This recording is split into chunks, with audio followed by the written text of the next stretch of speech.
Hi, everyone, and welcome to the International Black Summit Interview Podcast. If you're not familiar with the International Black Summit, we are an organization created in 1991, and our purpose is for our summit participants to bring into being their vision for the Black community and the world. And in this podcast, we interview current and past participants or facilitators of the International Black Summit to find out how they use and have used the International Black Summit's tools and distinctions in their lives, in their families, and in their communities.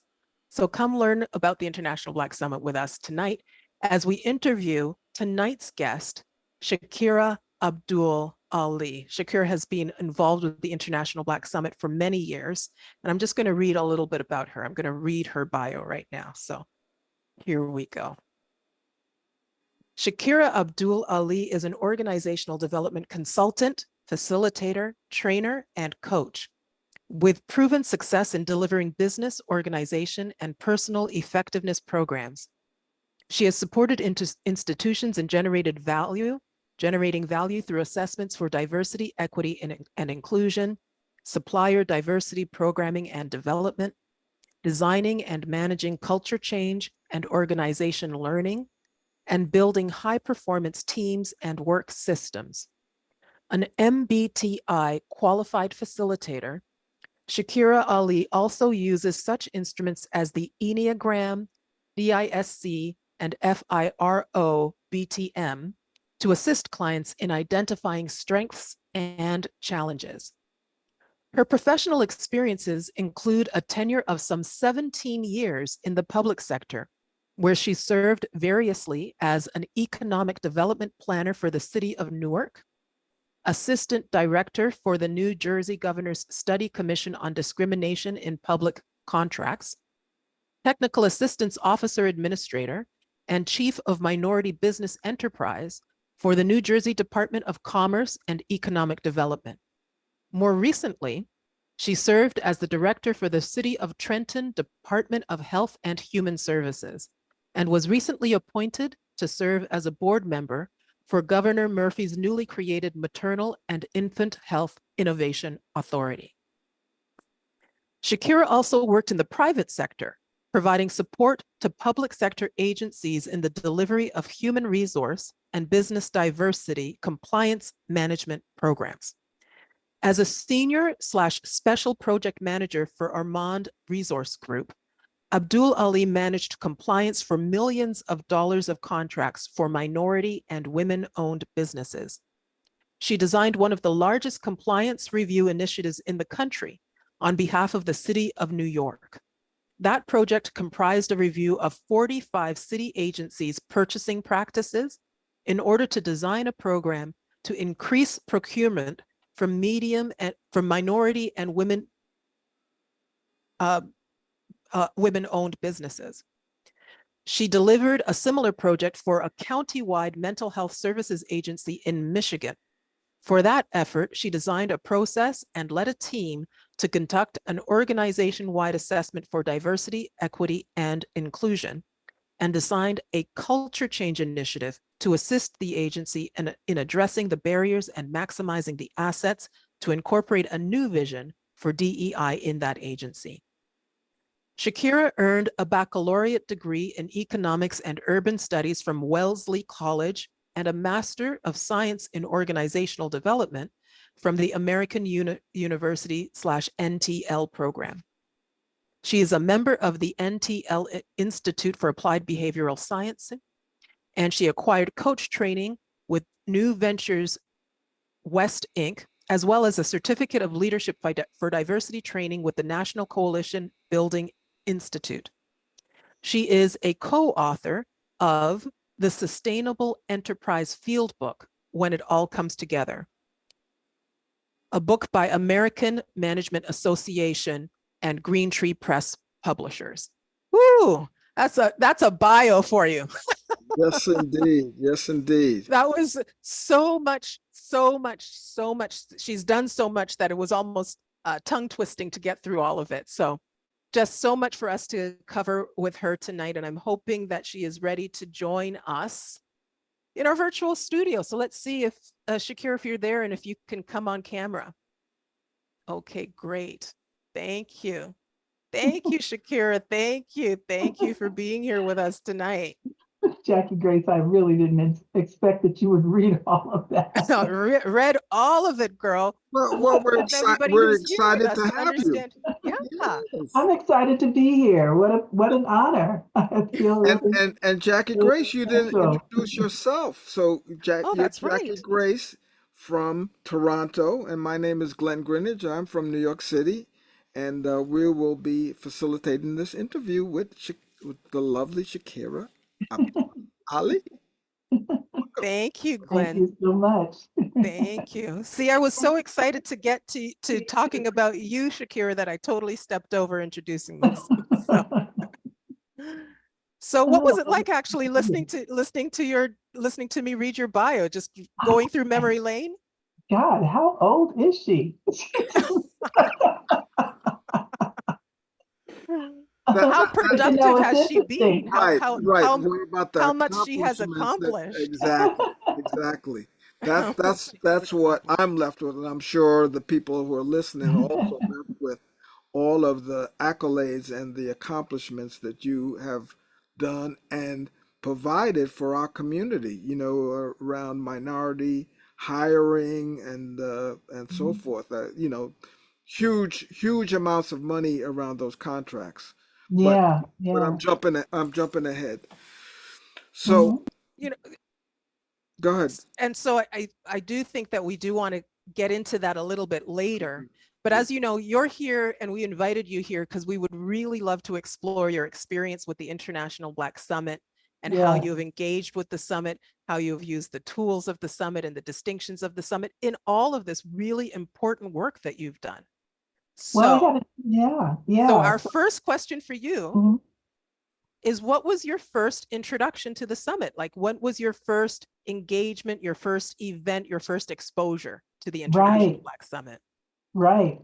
So I had a friend who lived in the Bronx who had been telling me about this landmark thing for like a year. I mean, she, every few months she would call me and ask me, would I like to come to a landmark forum event? And and I always was like, nah, I don't think so. And then one time she called me and said, look, there's going to be an introduction to Landmark, and it's going to be led by this brother, really cool brother named Glenn Greenidge. And if you attend this introduction and you attend this program, then you'll be eligible to go to the International Black Summit.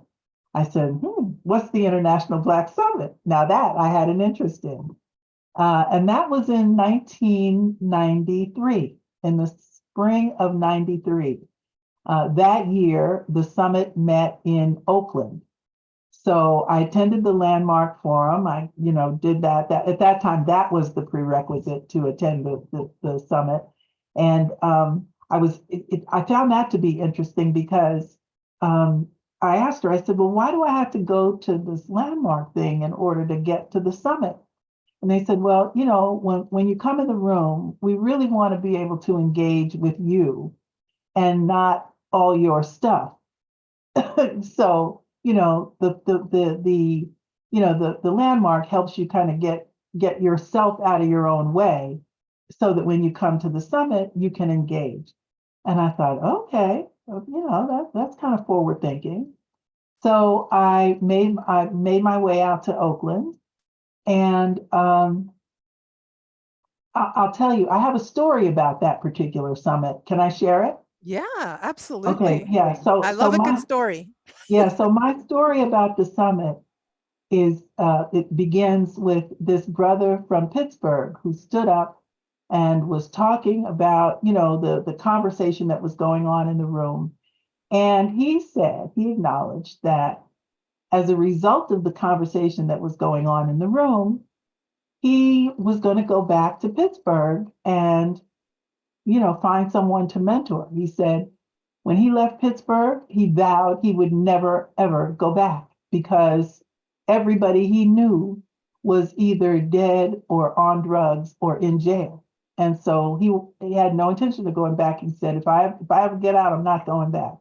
But as a result of the conversation in the room, he decided that he should go back and see what there was for him to do there in the community. So I believe it was JK, who was one of the facilitators, one of the Black male facilitators. At that time, the summit had 5 facilitators, three males and 2 females. And so one of the facilitators hugged him. And it was, it was a good, hearty embrace.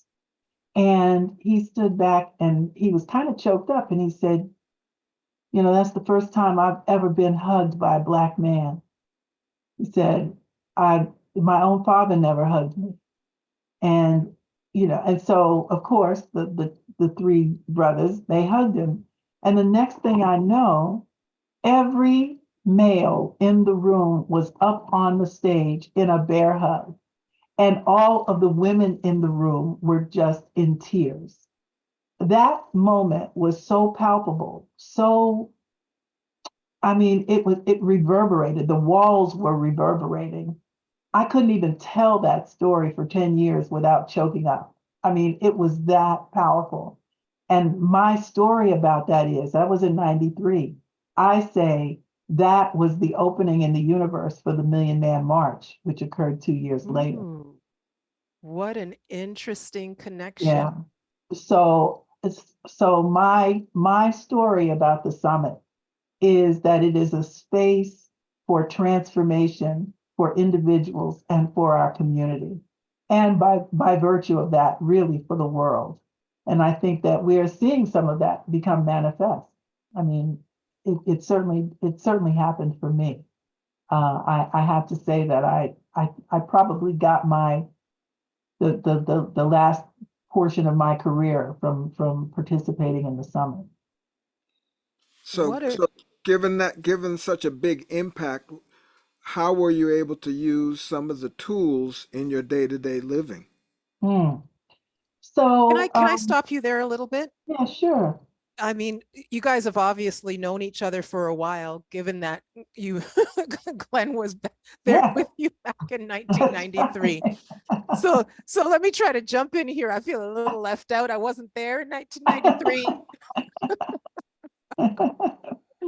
So just a little bit about that. Right, Glenn, you remember that, right? Yeah. So I'm just trying to envision a little bit that 1993. And like you said, back in 1993, when the summit was first created in 1991, for the first few years, in order to attend the annual summit event, you had to attend this course called the Landmark Forum, led by an organization called Landmark Education, now known as Landmark Worldwide. Yeah. And eventually the summit created its own prerequisite course. So now we have our own prerequisite course. So it's a different process today. But at that time, engaging in Landmark and then moving into the International Black Summit. So I'm a little bit curious from Glenn, your experience of that period of time, 1993, Oakland, introducing people, having them show up like that. What was your experience of what Shakira just shared back in 1993? Well, again, for me, as a Black man, the whole energy shifted. There was like total energy shift in the space, and the thing, and so after all the men kind of grouped, then the women grouped around the men. So it was it was healing, is what took place. There was this healing energy that was in the space, um, and prior 2 years we were kind of bumping up with all of the negativity that was associated with our community, and so this was definitely a way of healing and love, and that agape love, it really was present, and so I mean, Shakira pointed to it. I get goosebumps myself when I think about it, even speaking about it now, because that was we knew we were at the forefront of something magnificent, a miracle. We were creating miracles inside of that the conversation, and we were excited about it, and we're excited to let people know about it, and to Mhm. invite people in to wherever they were in the conversation. Yeah. Uh, and it was just again, healing is the thing that really comes to mind for me. Yeah. It was Thank, powerful, yeah, palpable. Mhm. thank you both for that. I will say, you know, the summit was originally, the idea for it was originally created by two women, you know, meeting and having a coffee or a drink or whatever, and Mhm. created the idea for this out of their conversation around the relationship between Black men and Black women. And Absolutely, so to see that space opening up for Black men in that way, and the support of the women in the room as well, it completely sounds like it was inside of that vision for Yeah. sure.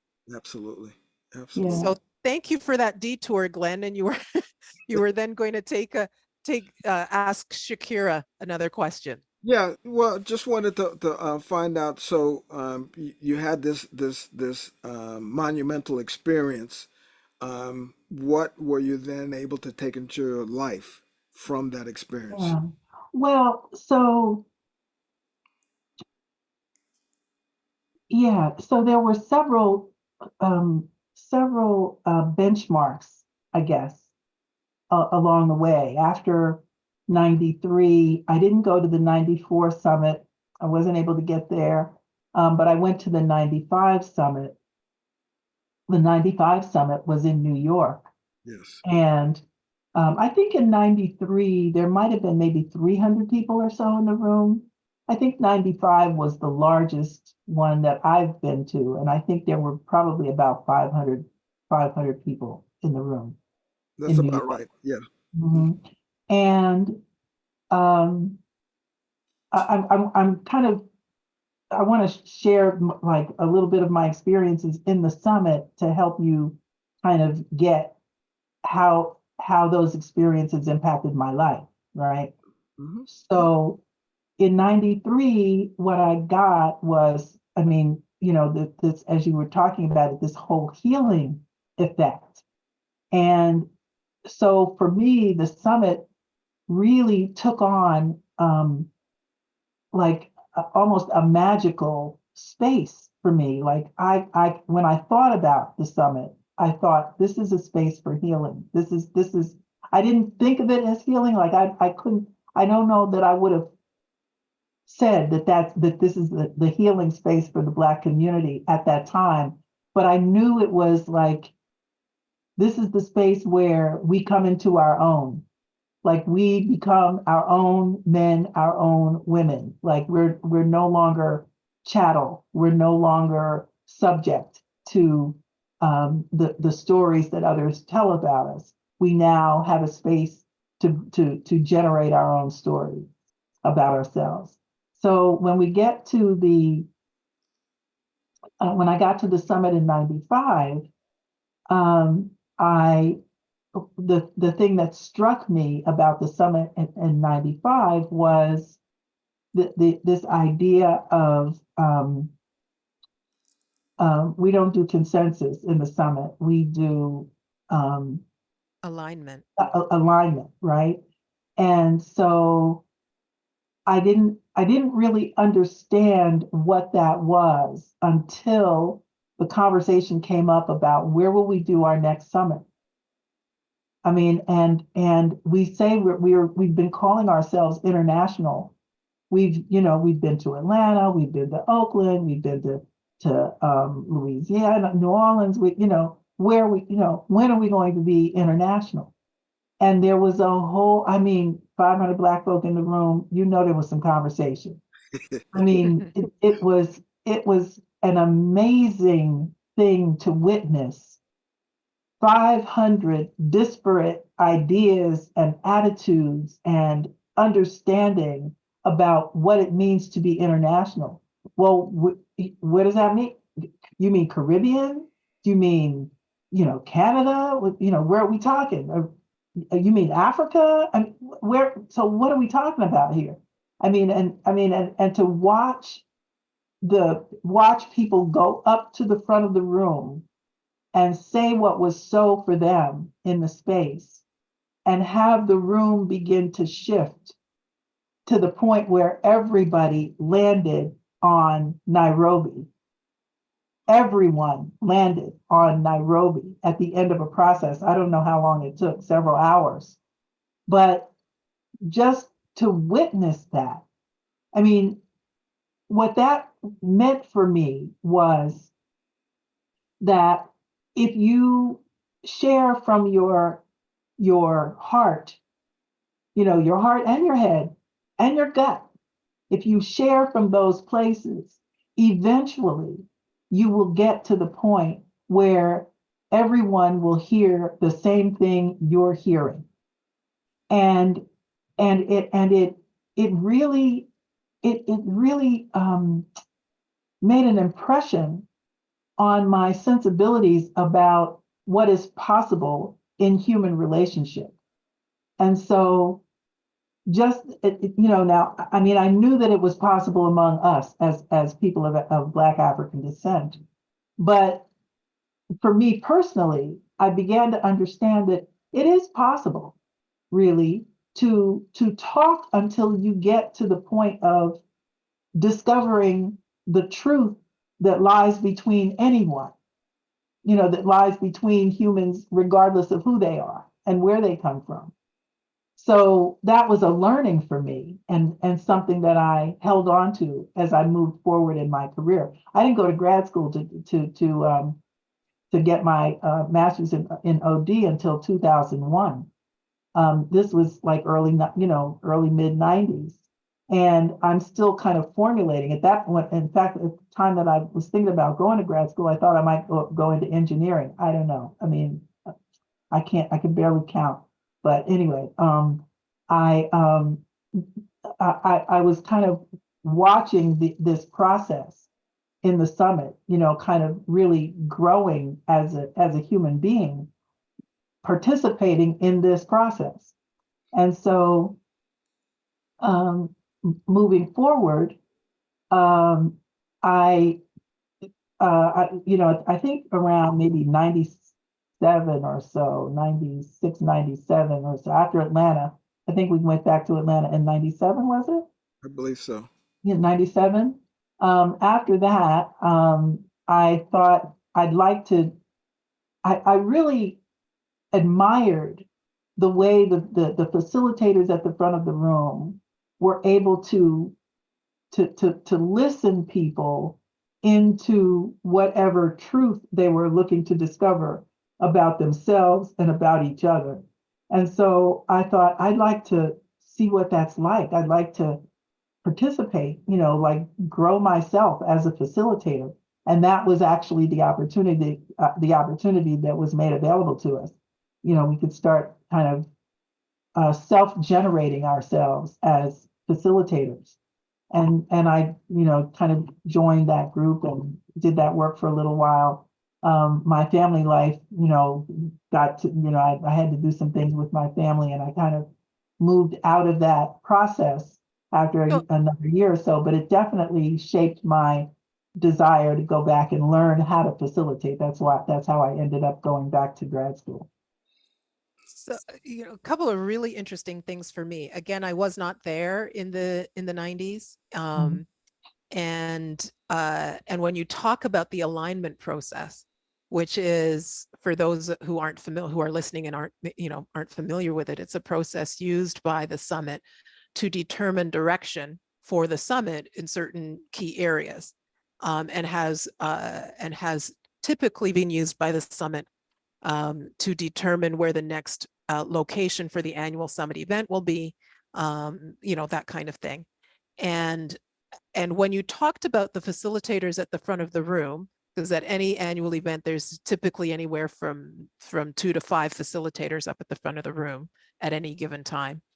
And the way that they listen to the conversation that's happening in the room, and the way they can hear what's being communicated in the words, through the words, underneath the words, behind behind the words, outside, from the street, from the just the depth of the listening is something that for me was always a very significant draw into the summit conversation for me. And also, like you, one of the reasons that I joined the facilitator body.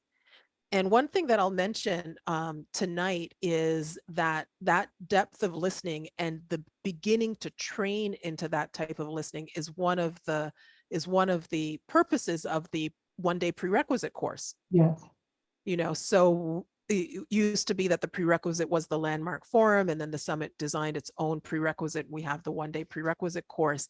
And one of the purposes of that course is to begin to have participants authentically listen in a particular way, so that once they're in the room, once we are in the room together, that the conversation can move with a depth, a level of authenticity, a sophistication, a communion, just a whole different way of engaging in group and moving forward.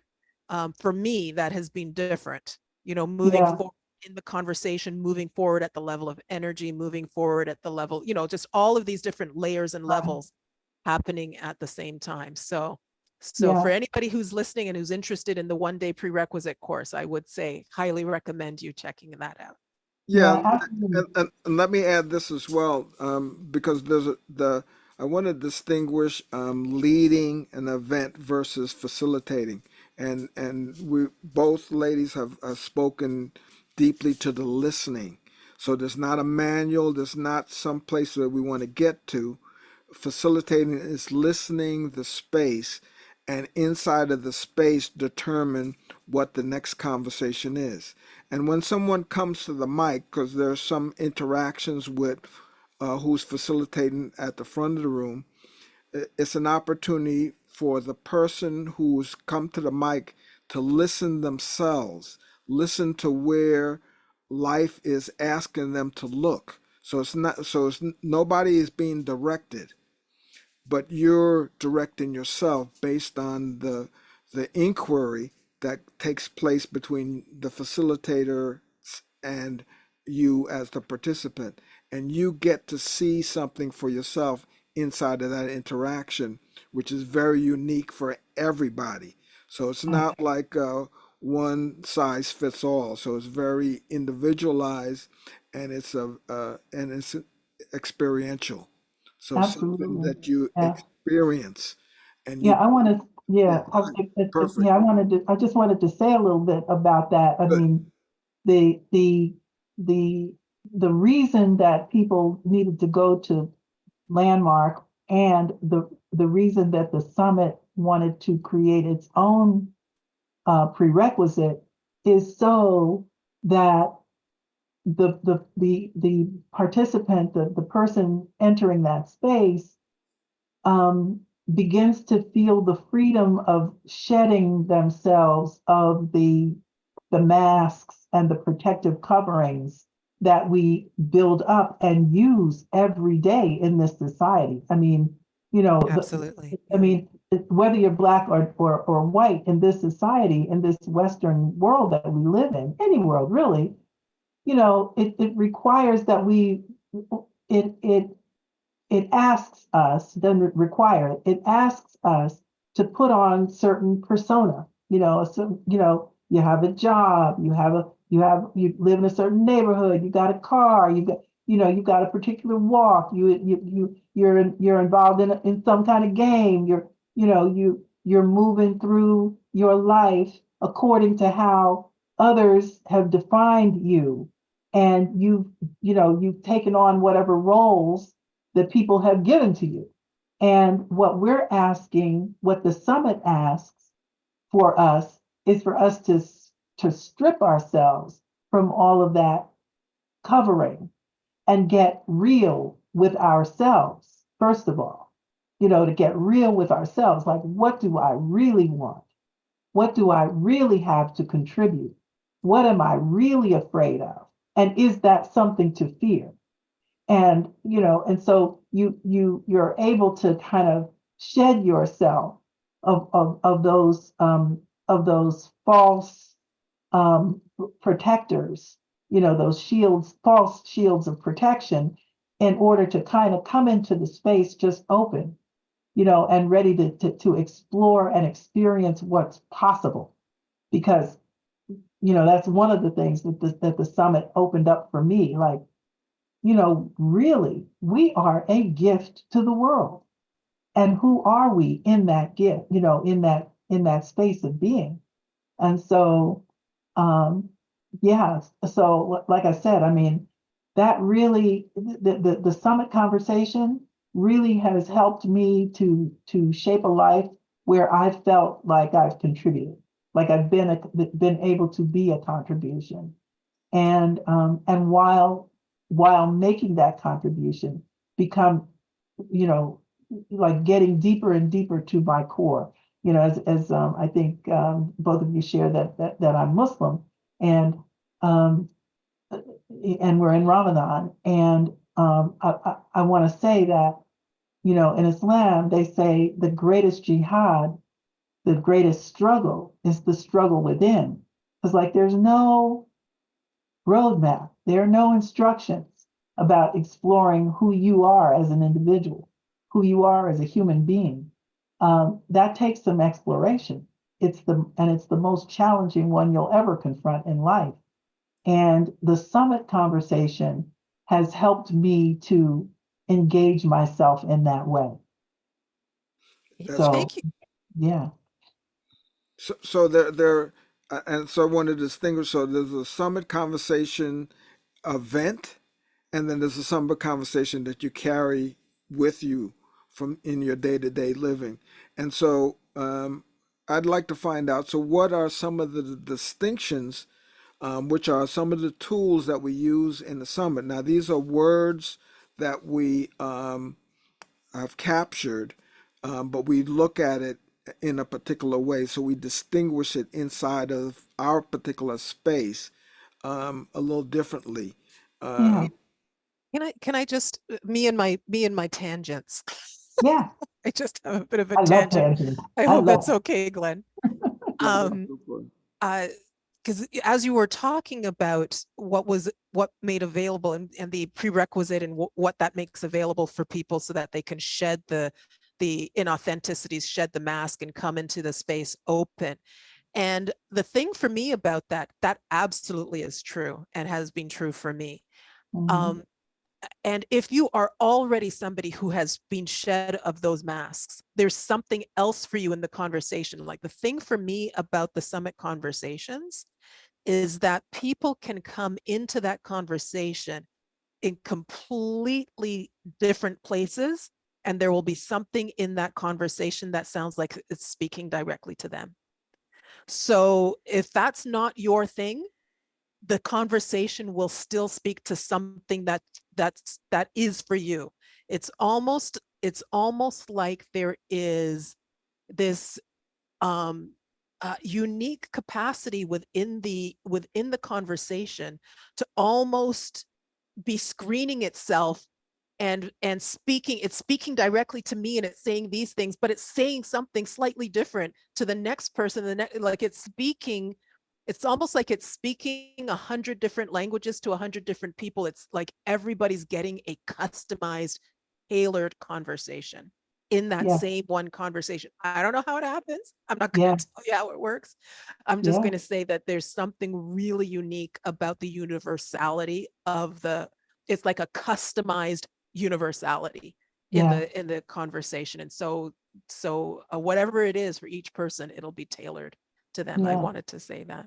Well, I think, yeah, and I think some of that has to do with the distinctions that Yes. have emerged over the decades, that the summit has been working. I mean, these are distinctions that have come up as a result of all of the conversation, all the listening and the conversation that got generated. So, for example, you asked Glenn one of the ones that what are the distinctions that ring true for me on a day-to-day basis. I don't even think about it, it's just always there, which is there's no out there.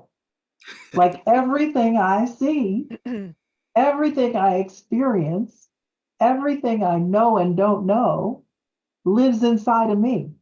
It looks like it's over there, But it really, if there wasn't something,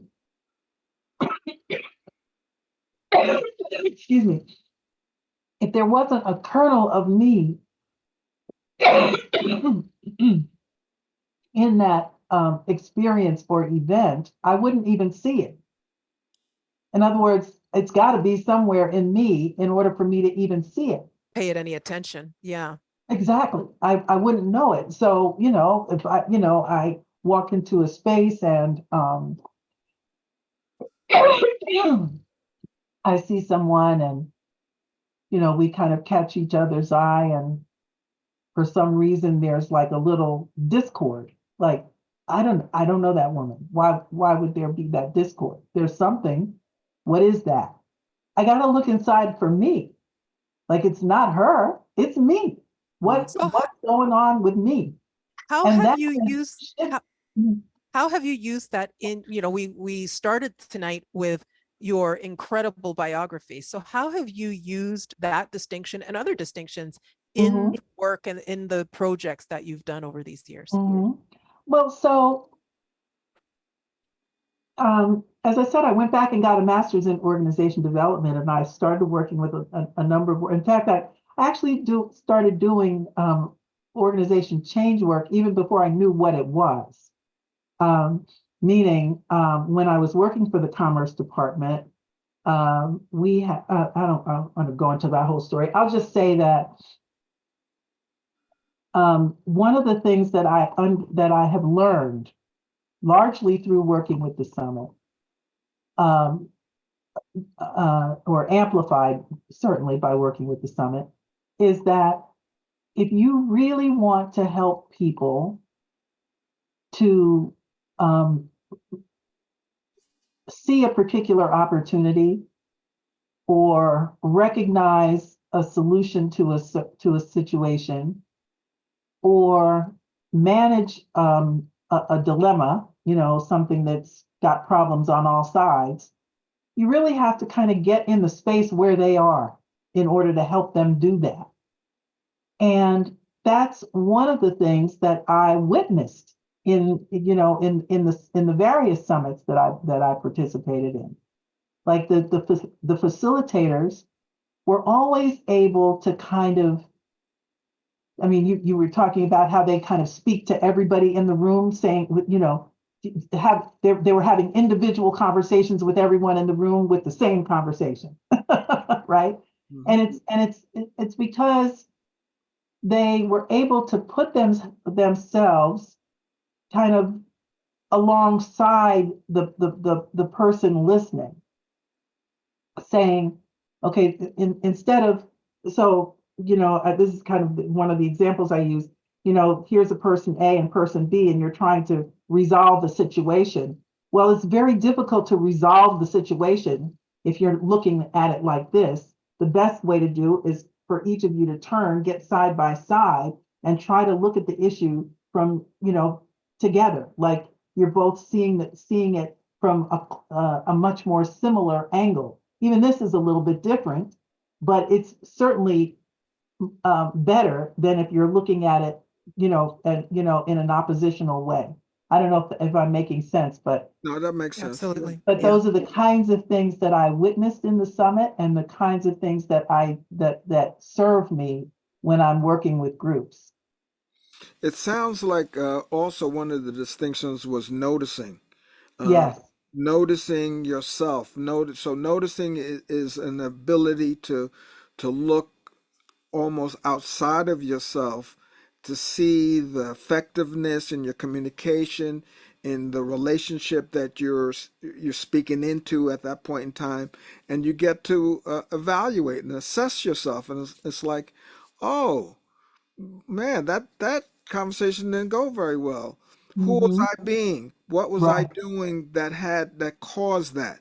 And Right. and so you begin to look differently at conversations, especially ones that you're so close to that sometimes that emotion kind of gets in the way Exactly. and thwarts it. So Yeah. certainly noticing is again another one of the distinctions that's part Hmm. of the body of work that you get to take with you into your day-to-day life. Absolutely. Absolutely. Yeah. And hmm, uh, what So, else? question for you. How Yeah. long were you, we're talking about a couple of the distinctions, noticing the distinction, there's no out there, which was, I will say, often a triggering distinction for me. And trigger is another one of our distinctions. Yes.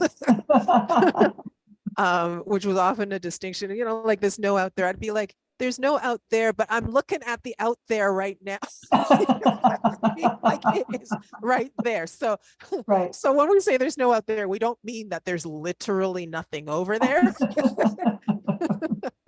Yeah, Mhm. it's more You know, of a ownership. You're owning Yeah. the conversation. You're owning the responsibility. You're owning the interaction that's taking place. And I Right. think that's one of the things that is very supportive and powerful when you're able to do that, Hmm. whether it's on a one-on-one or it's in a group setting, to be able to look and be accountable, responsible and accountable and own the Hmm. interaction. So those are some of the yeah. cornerstones of the conversations inside the International Black Summit. So tell Yeah. us a little bit more about how you've been using that in your work. Yeah. So uh I think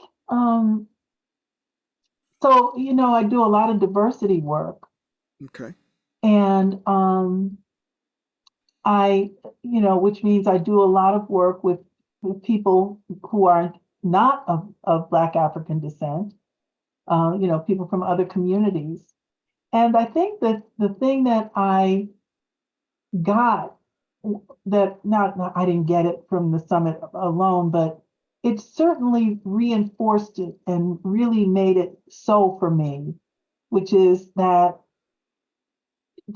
every people from whatever community they come from, they come with a value and a perspective and a set of cultural assets that serve humanity in some way or another. Now, we also come with our deficits, but what I like to point to when I'm working with other people is that we all come with cultural assets, and I think that the way in which that conversation is actualized in the summit allows me to share perspective with folks outside of the Black African community that they don't often get. I mean, I don't come at those conversations as a way to punish people, for what their foreparents did, for what their countries did, for what their communities have done. I don't come at it like that. I come at it like, well, we're here now, today. Yes, we do have a history, and there were actions set in motion that had us all land here today where we are. Um, and we should acknowledge that, but that's not the end of the story.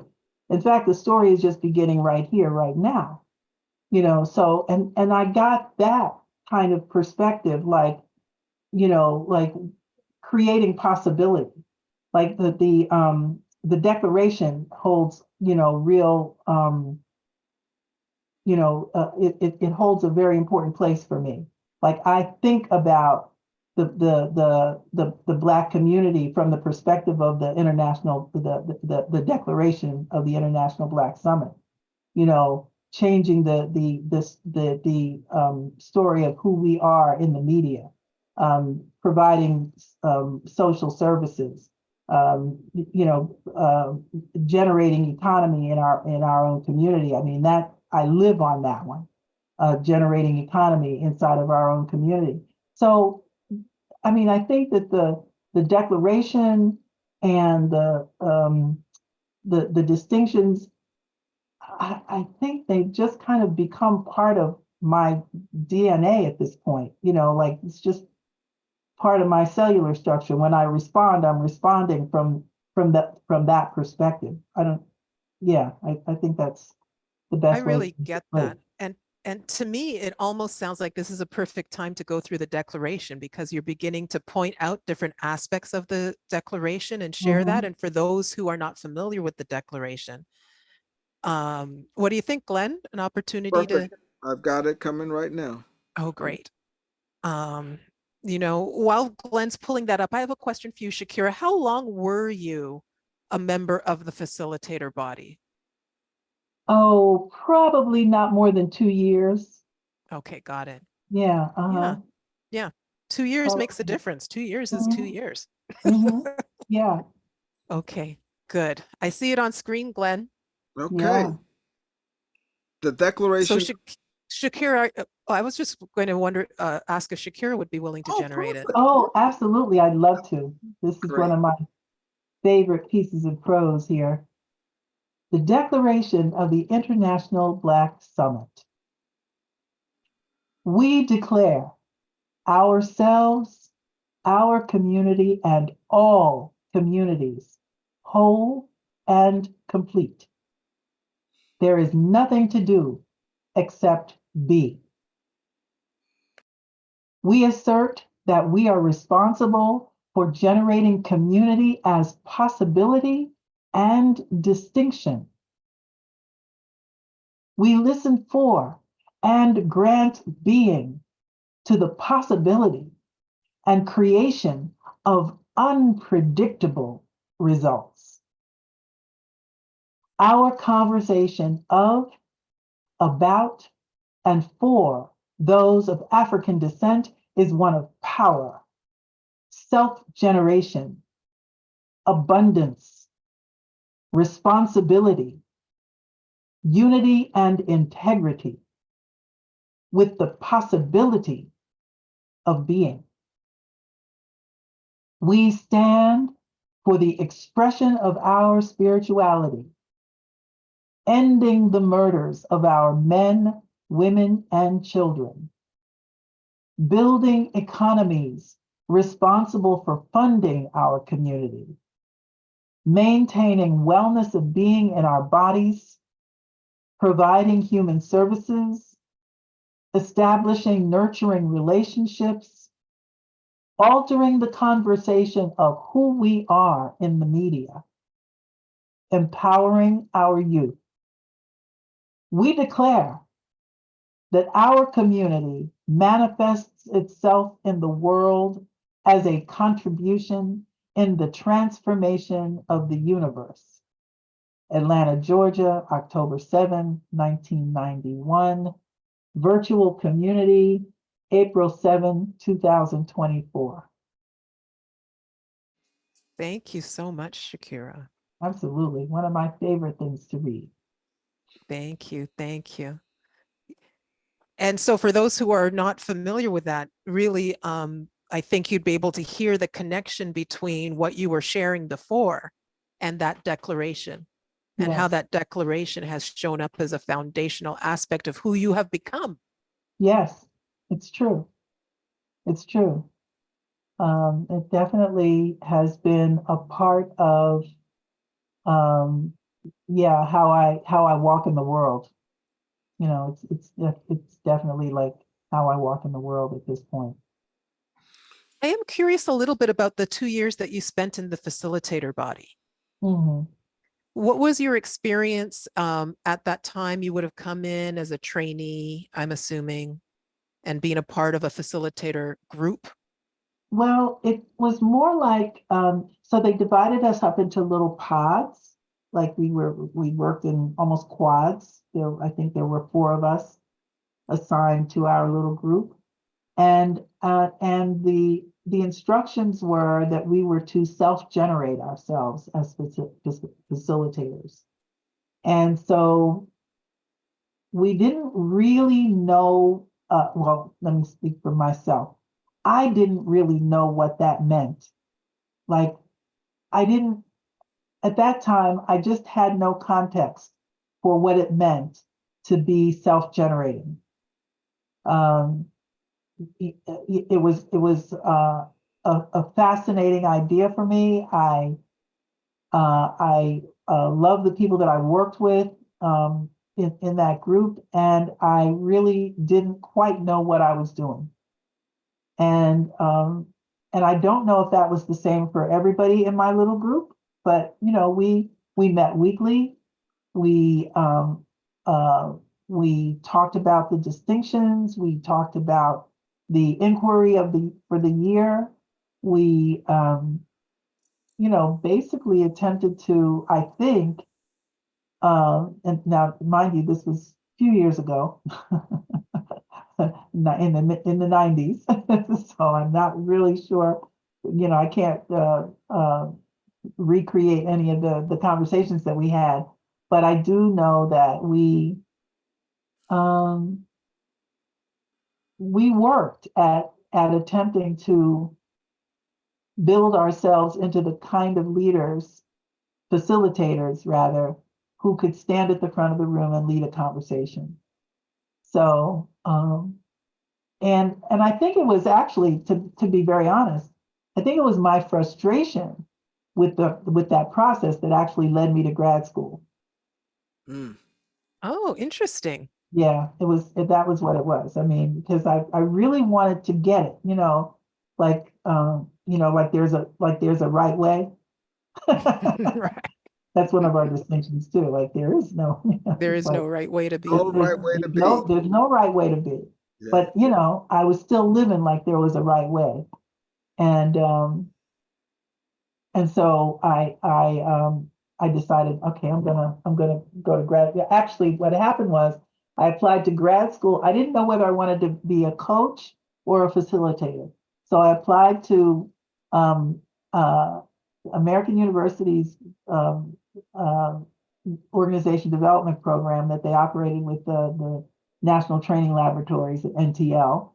And I applied there, and then I also applied to New Ventures West, which was one of the more rigorous coaching schools at the time. It was a year-long program, and I couldn't figure out which one I wanted to do, so I applied to both.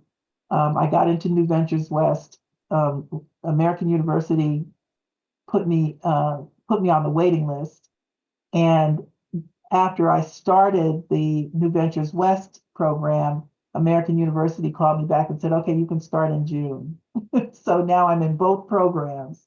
And it just proved to be like a whole lot of work that I wasn't able to keep up.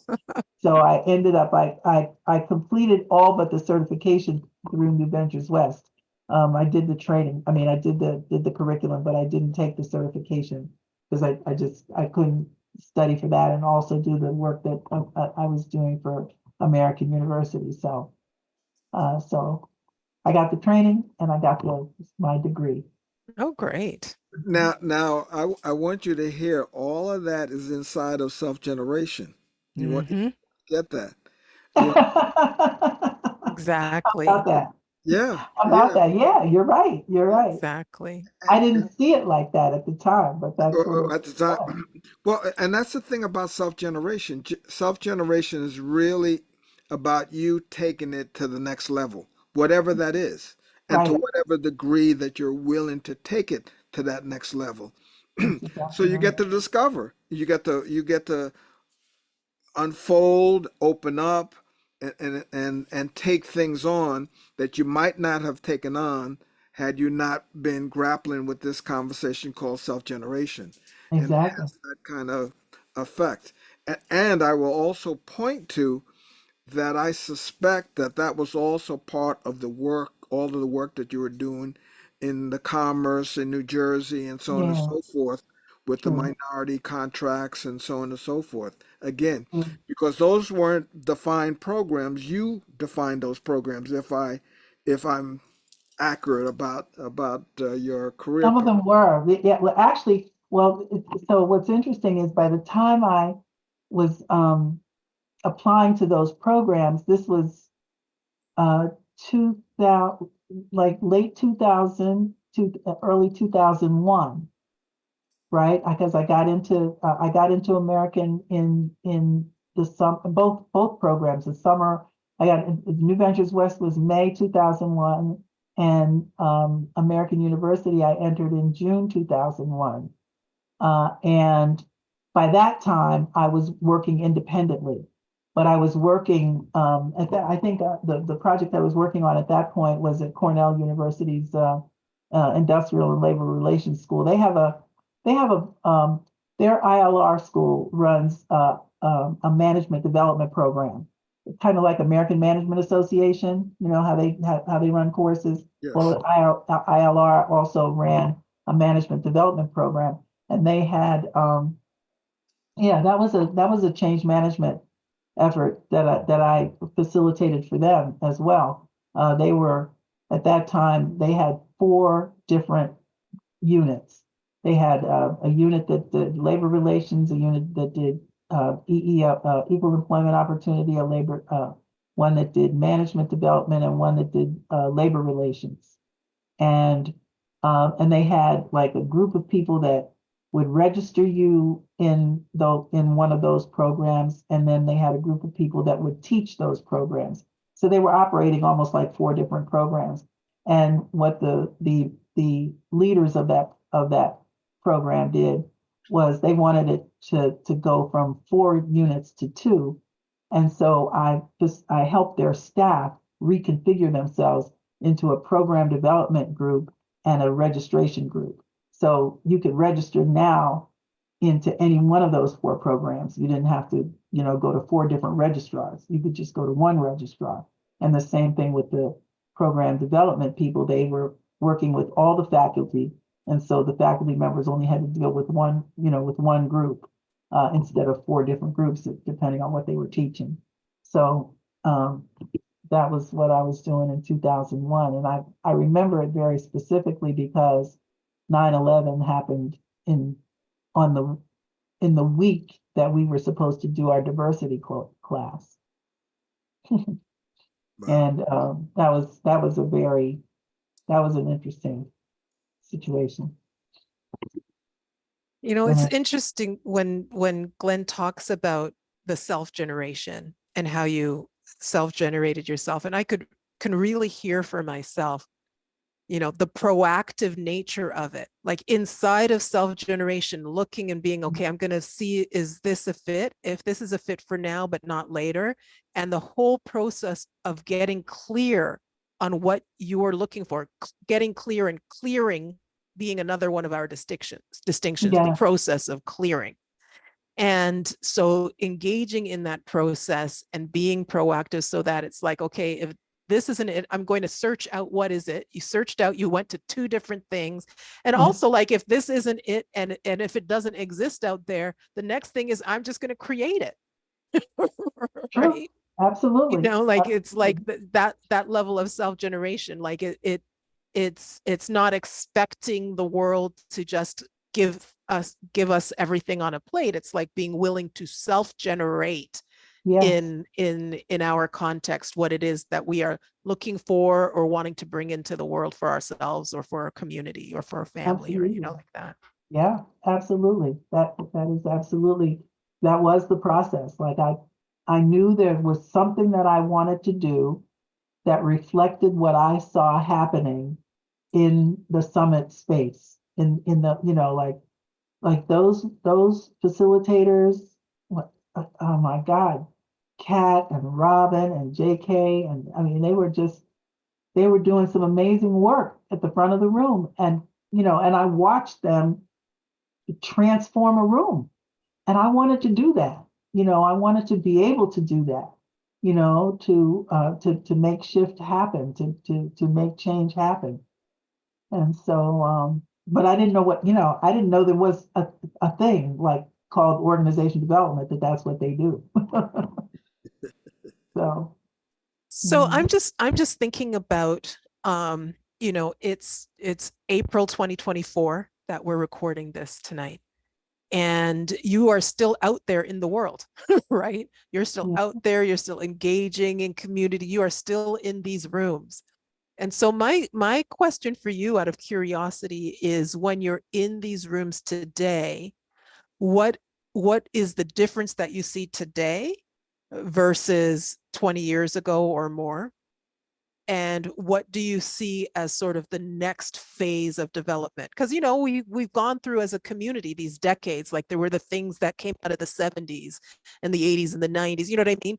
So over the time that you've been out there in these communities and in the world, you've seen development and shift. So I'm curious, what are the shifts that you've seen over the past 20 years or so? And what do you think is the next wave, or what's the next shifts that you would like to see?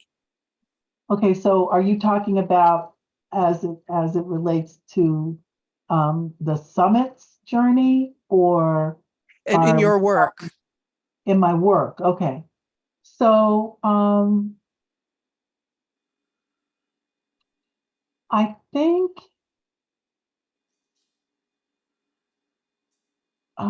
so let me just sit with that for a second, Yeah. because And I'll say this, like I'm thinking in terms of the kinds of clients or contexts that you were in 20 years ago would have had a certain kind of general way of being, a certain culture that would have been true at the time that may have shifted since then, right? So how those spaces have shifted over the yeah, last 20 years, and then what's the next shift that you think is being asked for? yeah. So okay, that helps. When I think back on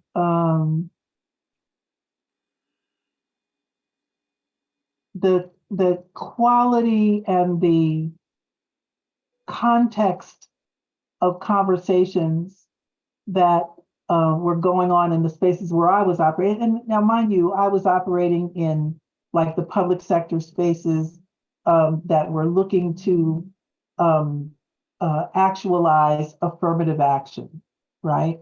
Affirmative action.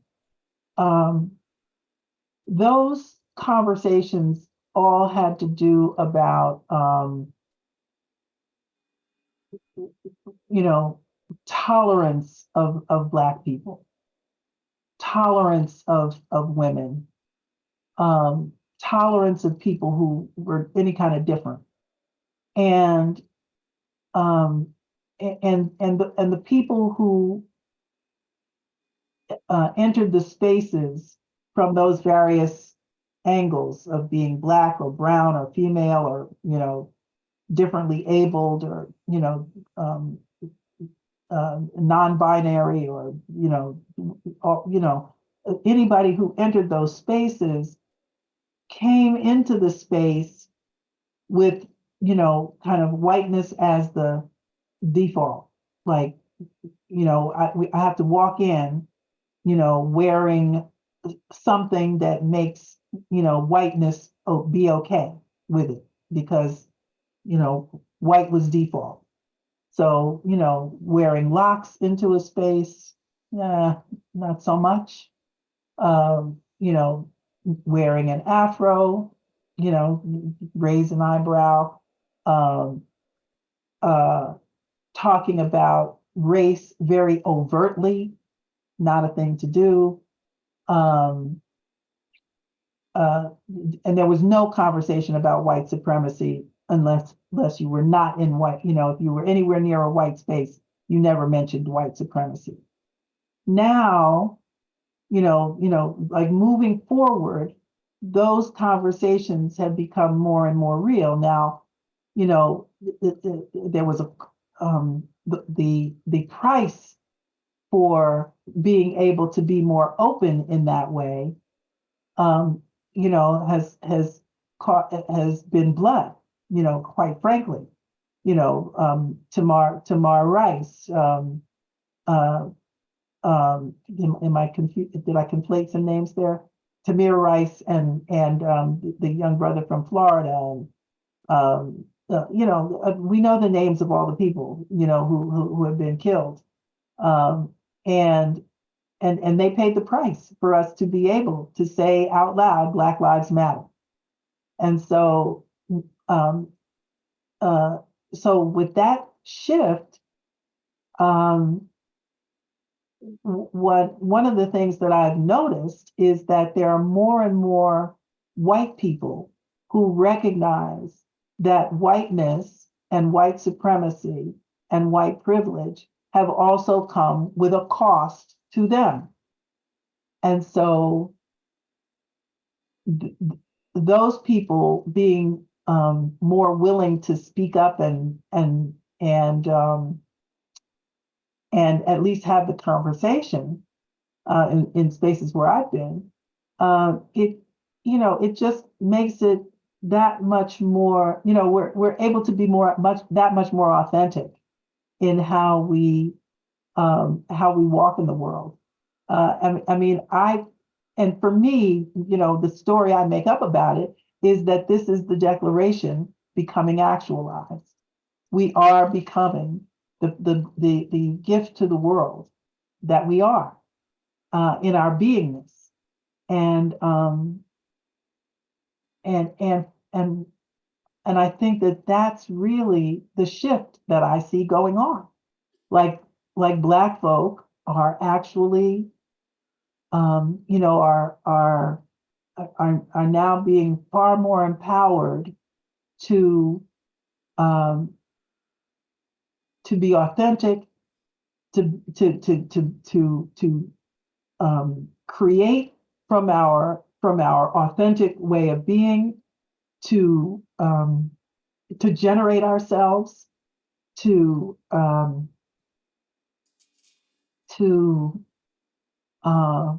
produce the shift that mankind is crying for. I mean, I think all of that we see going on right now in Palestine, Israel, it's like they are enacting the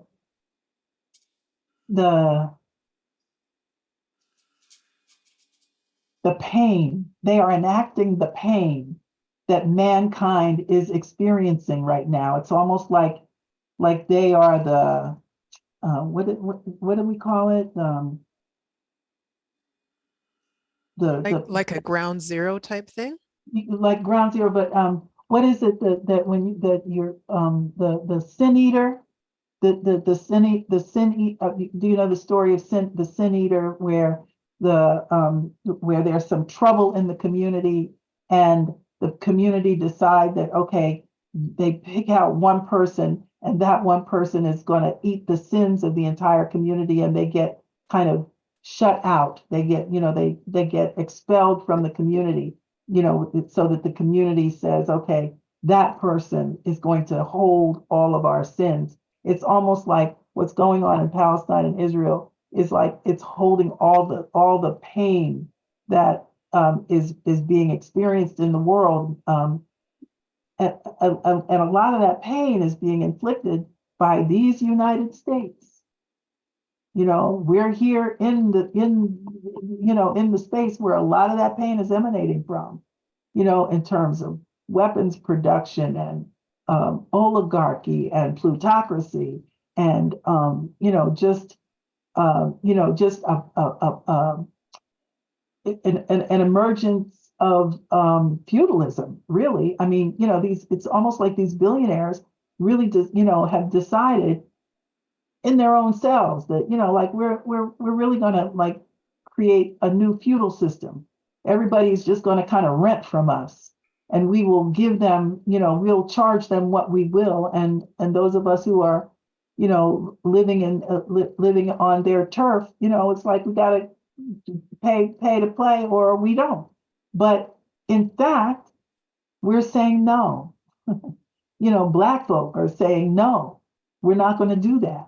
We're not going to actually live like that.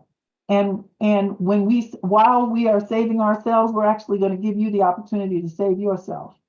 And I feel like that is really what is kind of being played out on the world stage, with Black folk rising here in the U.S. and Palestine, Israel, like really kind of pointing out, that this hegemony that the Western world is trying to impose on brown people. That's all played out right there in that small little country. And I have a question for you 'cause Yes. as you talk about Take a sip. that. So one of Mhm. the things that we talked about at the earlier in the conversation was the prerequisite course, both when it was the Landmark Forum and when it was then designed to be the summit's own prerequisite course. You described it as being a process where people would leave their masks Yes, outside of the room, like be able to shed their masks so that they could engage in the conversation from a place of authenticity. right. And then I asked you about the shifts in these rooms that you're in these communities that you're in your work, and the shift that you've seen over the past 20 years. And you engaged in a conversation around people who are really engaging from a different place of authenticity. Yes, So 20 years ago, the expectation was you had to engage from a place of full mask on. In yes, fact, don't just wear one mask, wear 10, yes, yes. right? Wear True, 10 true, masks true. in order to be in this room. Now it's like, okay, we're not asking you for 10 masks. You can only wear two. You're Yeah, yeah, yeah, okay. yeah, yeah. Like Yeah, you we'll can put shed two some of the on to masks. make you comfortable. Right. Yes. But that there's a stripping away of the level of inauthenticity that most people were operating from in the society 20 years ago, and many people are still doing that today. But Mhm. that there's been a shift that more people are refusing to operate from that space, Yes, that's and very that well you're said. seeing a global now I'm not sure if I can immediately see I see what you were saying about pain in the world and pain in the Gaza conflict, clearly pain in the Gaza conflict. Yeah, But us as humanity looking at releasing levels of pain and perhaps looking at engaging in ways that can allow for the full humanity of everyone who's engaging, as yeah. opposed to it having to be so hierarchical. So I asked you what was the shift in the last 20 years, but my second part of the question was, what is the shift that you see is being called for next? Mm. Yeah, so I think what's being called for next is for um, us as um, people in the Black African diaspora and also people in other communal groups to really insist on creating systems and structures that work and serve everyone. Like not just, it's not systems and structures that serve the top 1% or the 0.01%, but systems and structures that will serve everyone. So, restructuring how we do. Now, hold on. You're What okay. I think before we get there, before we get to the point where we're creating new systems, I think that the current systems still have to go through a bit more breakdown. Like there's more breakdown that's coming. Like like we see, at least in the US, how the education system is just breaking down. I mean, people are so uninformed anymore. So much information, so much data, and so much lack of understanding. It's hard to understand how those things are coexisting, but that's the truth. I mean, you can Google anything, you can find out anything, and all that you see, like people just don't know how to put the pieces together or something. I don't know. I don't know what's going on with our education system, but it hasn't broken all the way down yet. But I see that coming, and I see that we'll have to replace it with something that actually provides that allows people to become educated. Um, uh, You know, Food systems are breaking down. Water systems are breaking down. And you so know, it sounds like you're suggesting that that breakdown is part of the rebirth process, like that it's yes. a natural part Mhm. of the evolution of creating something, like it's part of the self-generation. Absolutely. It's It's part of so the clearing to, I think the perfect metaphor is the caterpillar. You know, caterpillars, they get on a tree and they eat and eat and eat until there's nothing left of the tree, until they can't move. And so, but inside of the caterpillar, all these little tiny cells, Elizabeth Sartoris calls them imaginal cells, where they get in and they start chomping away and they start, they start transforming themselves on the inside. And as the caterpillar is stuffing itself, these little imaginal cells are metastasizing, throughout the caterpillar until it actually changes the DNA of the caterpillar. So that when it's born as a butterfly, the butterfly has no DNA relationship, or it's not there's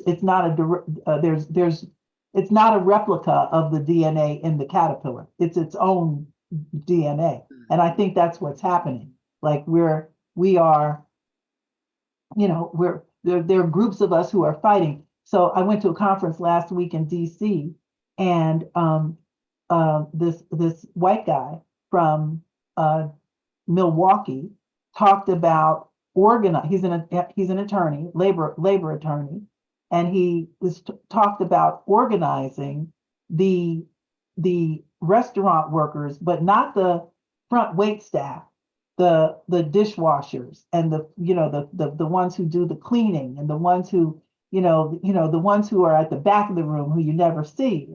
They're the Mhm. ones who are being organized, because these people, they have no health care, no sick time, no benefits to speak of, and they have to have 2 or 3 jobs because that's the structure of the industry, and the industry keeps it structured like that. Because why?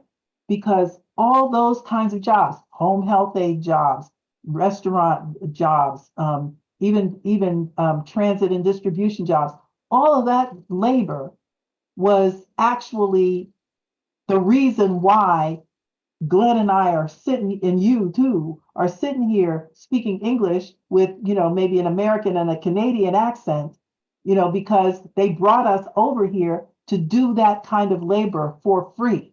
So after there was no more slavery, they still keep that labor structure in place, so that those people don't get any benefits, because they're built on a framework of enslavement. So now we need to, like, throw that system out so that people who work in those jobs can actually create a living by working those jobs, instead of having to piece together, 5 hours here and 10 hours there, and, another 10 hours in this place, and, another 5 hours over there. Those people have 3 and 4 jobs Like they because do they in yeah. California. say I it again. really appreciate, I was just going to say, I really appreciate the metaphor of the butterfly, you know, Yeah. because moving from the caterpillar to the cocoon to the butterfly, and the cocoon experience, Yes. I've been told, I haven't researched this myself, but I've been told that there's a moment in the cocoon where the caterpillar is no longer a caterpillar. It's not yet a butterfly. It's a goo. So it goes Yeah. to a point where it is just goo. Sticky, And then gooey it, mess. yeah, a sticky, gooey mess. And then it begins to turn into a butterfly. And it has to go through a period of developing its strength inside the cocoon. Hmm. And as it does that, it has to struggle its way or fight its way out of the cocoon in order to be able to fly. That's right. And so, and so for me, there's an opportunity to look at the strength building process. So one, that metaphor for me gives me a greater sense of ease when I'm releasing things and Hmm. beginning to look to get clear on what is it that I need to release that's caterpillar stuff. Like what's Yeah. my caterpillar stuff Right. that it's time for me to move on from, even if I need to sit in the goo and I'm not yet a butterfly, Right, right? right, What right, right. what do I, Versus, what do I need to Mhm. release? And then when I'm beginning to move from goo to butterfly, and there is some struggle, it's like a baby learning to walk, like they fall and they hit their head and whatever, and you just get back up and you walk again, like the whole building up of strength. For Mhm. me to be able to engage in that process without without that context, for me, I might bring resentment to that process. Yes. So Hmm. for me to be able to engage in that process as part of just an acknowledgement of this is what it takes to build strength. Hmm. It's Hmm. what it takes to build strength, and it's what it will take for me to eventually, and for us to eventually be able to fly. Yep. So like the growing pains of it, to be able to appreciate them for me without resentment. Yep. And to be able to move through that strength building process to get to the point where we have the capacity where all people can fly. Oh, So, yeah. Yes. Oh, hold on one second. I just got a kind of a distress message. Um, I well, got, we have yeah. a final question for you, Shakira. Do you have time to answer the final question? Okay, sure. Okay. So our final question is, what are 3 wishes that you have for the world right now? Oh, 3 wishes that I have for the world. Um, I wish that all communities will release their fear. Mm. I wish that um, the Black community would see its own beauty. And I wish that we would